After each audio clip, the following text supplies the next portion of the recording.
ያየኝ ይሞታል ብሏል ራሱ።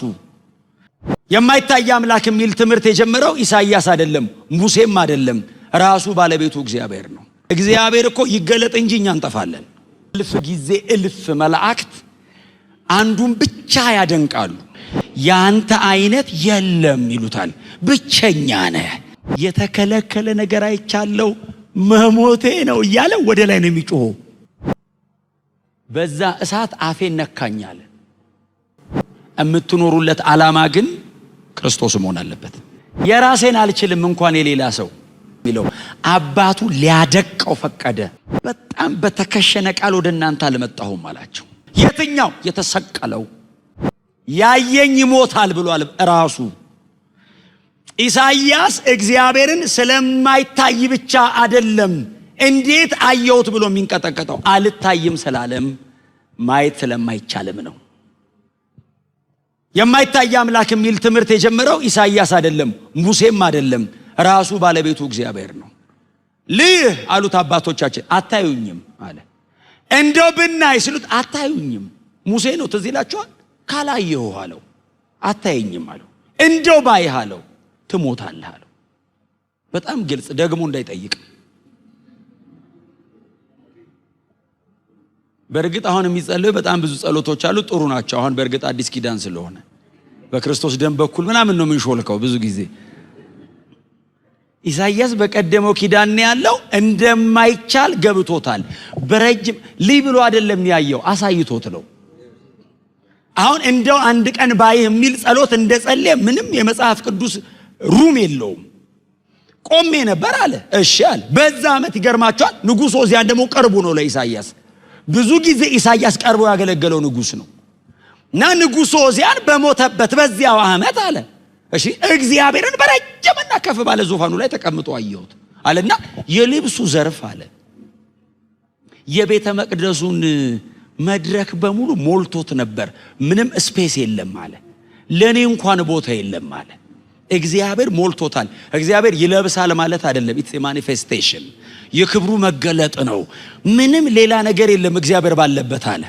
ይከድነዋል አለ። እግዚአብሔር እኮ ይገለጥ እንጂ እኛ እንጠፋለን። እግዚአብሔር ብቅ ካለ ያደበዝዘኛል። እኔና እግዚአብሔር እኩል ጎን ለጎን አንቆምም፣ ይደብቃል። ክብር ባይ ኔቸር ኮንሱም ነው የሚያደርገው። የእግዚአብሔር ክብር ከመጣ ጥርግርግ ነው የሚያደርገው። አጠገቡ ምንም ነገር መቆም አይችልም። ስለዚህ ኢሳይያስ በትክክል ያየውን ሲናገር ቤተ መቅደሱን የልብሱ ዘርፍ ሞልቶታል አለና ዲቴል ነው ግን እያየ ያለው። ከበስተላዩ በኩል አለ እግዚአብሔር በስተላይ በኩል የለውም። የኢሳይያስ አንግል ነው። እሱ መሬት ነው፣ እግዚአብሔር ሰማይ ነው። ከታች ወደ ላይ ነው እያየ ያለው። ወደ ጎን አይታይም፣ ሩቅ ነው እግዚአብሔር።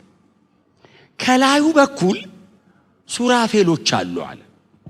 ሱራፌሎቹን ሳያቸው እኔ እንደማየው አያዩትም አለ። በሁለት ክንፋቸው ፊታቸውን ሸፍነዋል አለ። ላለማየት ነው። በሁለት ክንፋቸው እግሮቻቸውን ሸፍነዋል አለ። በሁለት ክንፋቸው ይበራሉ አለ። አንዲትም ደቂቃ ክንፋቸውን ከፍተው አያዩትም። እማያዩት ቀጥሎም ለማምለክ ነው። ካዩት አይቻልም።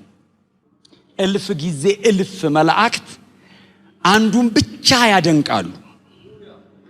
አይተውት አይደለም፣ ያሉበትን ፕሬዘንስ ብቻ ሴንስ እያደረጉ በመገኘት ውስጥ በመሆናቸው ብቻ ቅዱስ ቅዱስ። ያው ታውቃላችሁ ቅዱስ ማለት ለኔና ለእግዚአብሔር እኩል አይደለም። እኔ ቅዱስ ሲባልና እግዚአብሔር ቅዱስ ሲባል እኩል አይደለም። አንድን በጣም ጥሩ ሰው አውጥታችሁ ቅዱስ ካላችሁት ብዙ ኃጢአት አይሰራም ማለት ነው። በንጽጽር የተሻለ ነው ማለት ነው። እግዚአብሔርን ቅዱስ ስትለው ኃጢአት ማትሰራ እያልከው አይደለም። እሱ እንኳን ኃጢአት ሊሰራ ኃጢአት አያውቅም። የንጽህናው መጠን ኃጢአት አያውቅም። ቅዱስ ማለት እግዚአብሔርን ኃጢአት ማትሰራ ነህ እያልከው አይደለም። የሚመስልህ የለም እያልከው ነው። ያንተ አይነት የለም ይሉታል። ብቸኛ ነህ። የኔ አይነት ቢሊየንስ አለ ይላል መልአኩ። የኔ አይነት የማይቆጠር አለ። አንተስ ብቸኛ ነህ። ኢሚቴት አትደረግም፣ አትኮረጅም። አንተ ለመምሰል አንጥርም። ብቸኛ ነህ። ቅዱስ ቅዱስ ቅዱስ ይስተጋባል ቤቱ። በዚህ ጊዜ ኢሳይያስ ይሄንን ሁሉ ክብር ሲያይ ራሱን አየ። እግዚአብሔር ከሰማይ ምንም አላለውም፣ ሱራፌሉ ምንም አላለውም። በእግዚአብሔር መገኘት ውስጥ ሰው ሲሆን መጀመሪያ የሚታየው ራሱ ነው። እንደዚህ አለ፣ ጮኸ፣ እኔ አለ። ክብር ለኢየሱስ ይሁን። አንደበቴ የረከሰብኝ አንደበቱ በረከሰበት ሕዝብ መካከል የምኖር ነኝና ዓይኖቼ የሰራዊት ጌታ ቅዱስ እግዚአብሔርን አይተዋልና ወየው ጠፋው። ኢትስ ፎርቢድን የተከለከለ ነገር አይቻለው፣ መሞቴ ነው እያለ ወደ ላይ ነው የሚጮኸው፣ ወደ ጎን አይደለም። ወየው ጠፋው አይፈቀድም እያለ ሲጮህ እግዚአብሔር ሊገለው አይደለም የገለጠለት። ከሱራፌሎች መካከል አንዱ ተላከ። እሳት በሰማይ አለ ማለት ነው።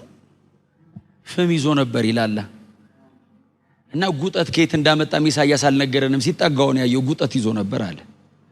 ሰውየው በጣም ዲቴል ነው የሚያየው እና ከፍሙ ወስዶ ጉጠት በእጁ ይዞ ወደኔ እየበረረ መጣ አለ። አንደኛው በዛ እሳት አፌን ነካኝ አለ።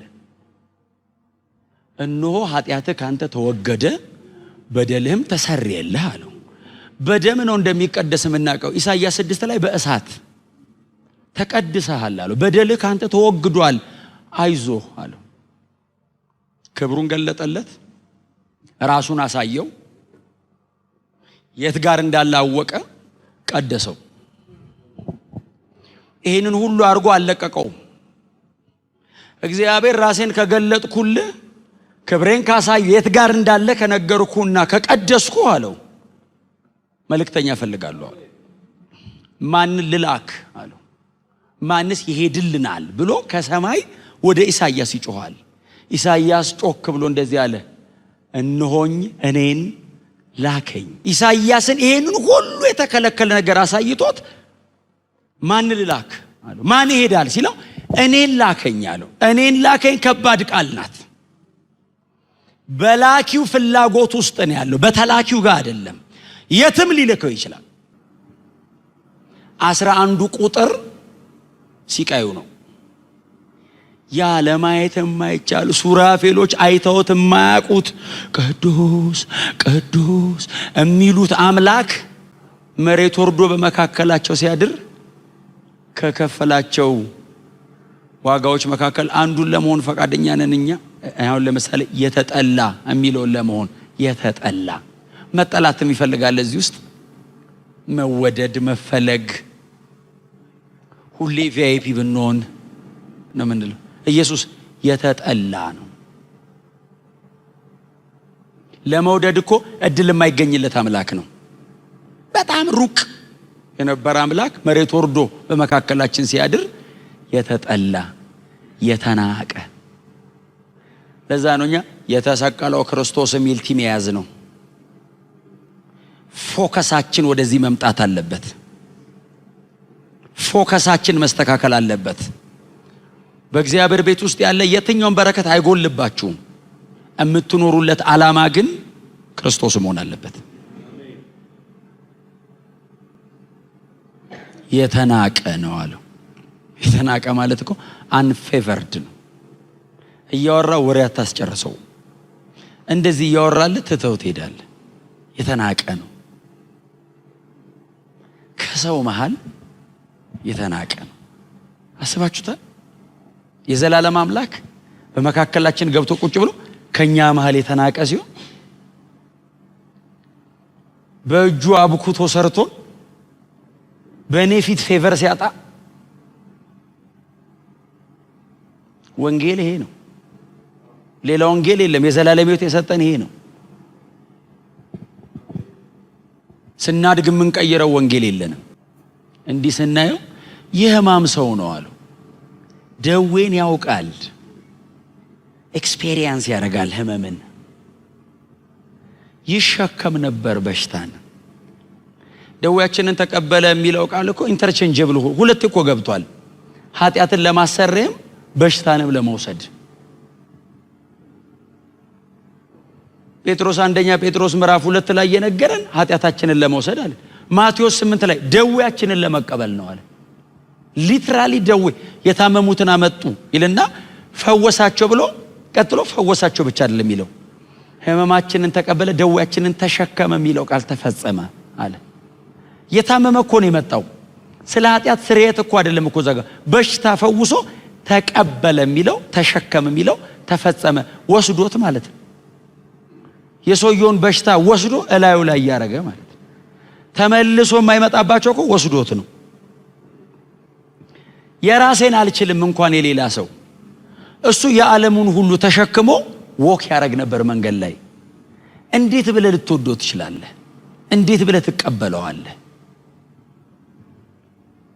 እግዚአብሔር በደዌ ያደቀው ዘንድ ፈቀደ ይላል። የሮም ወታደሮች ያሰቃዩት አይደለም እኮ ኢሳይያስ የሚለው አባቱ ሊያደቀው ፈቀደ። ፈለገ አባቱ ሊያደቀው። ለምን? ይሄንን ህዝብ አይቶ። ለምን? እሚድን የማይቆጠር ህዝብ አየ እግዚአብሔር። የነሱን አንተ ላይ ላፍስሰው አለው። እነሱ ለዘላለም የኔ ገንዘብ ይሁኑ አለ። ይሄ ነው የክርስቶስ ሲቃይ። እንዳበደ ሰው ሲያረገን የነበረው ይሄ አይደል እንዴ? ስንድን ምንም ሳይኖረው እኮ ሰው እኮ ተንበርክኮ ይውል ነበር እያለቀሰ። ምንድነው የምትጸልየው? ጸሎት እኮ አያውቅም። እወድሃለሁ ብቻ እያለ በጣም በተከሸነ ቃል ወደ እናንተ አልመጣሁም አላቸው። ቃሌም ስብከቴ መንፈስና ኃይል በመግለጥ ነው።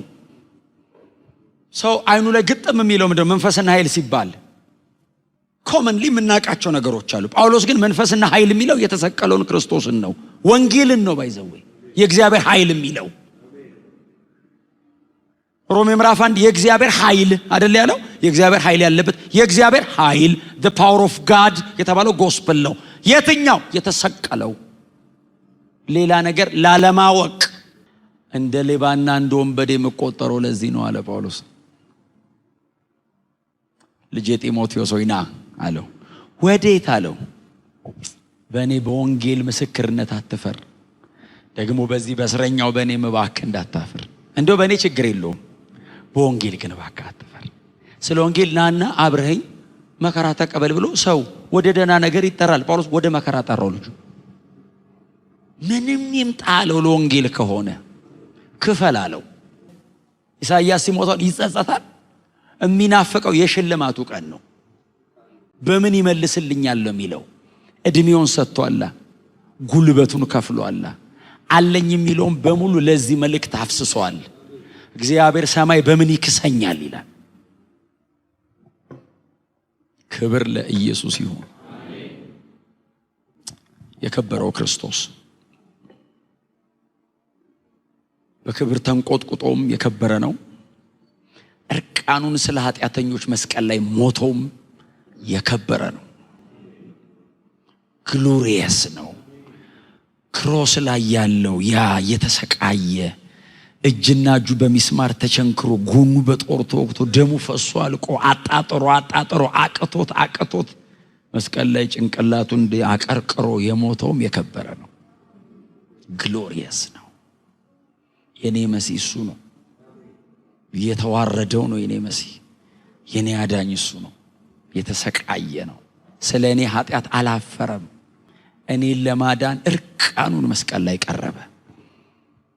በአሕዛብ መካከል እየሰደቡ እየተፉ ሲሳለቁበት ቀና ያላለው እኔን እያየ ነው።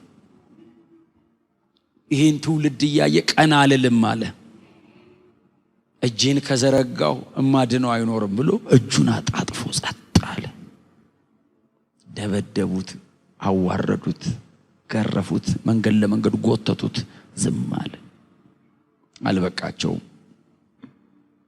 ገደሉት፣ ዝም አለ። ወንጌል የበራላቸው ሰዎች ሞቶ መቃብር ሲገባ እንደዚህ ብለው ጠሩት። ጌታዬን አይተኸዋል ብለው ጠሩት። አደባባይ ላይ እርቃኑን ተሰቅሎ አልበቃ ብሎት ሞቶ የተቀበረውን ጠጋ ብለው ጌታዬን አሉ። ተዋርዶ የሞተው ጌታዋ ነበር። መቃብር ውስጥም ሆኖ ጌታዋ ነው። አላፈረብኝም አላፍርበትም አለች ማርያም። ጌታዬ still he is my Lord. ጌታዬን አይተዋል? አንተን የወሰድክብኝ አለች። ለካ ራሱ ነው። ለካ ያ የተሰቃየ እርቃኑን መስቀል ላይ እያጣጣረ የሞተው ኢየሱስ ለካ ተነስቶ ነው።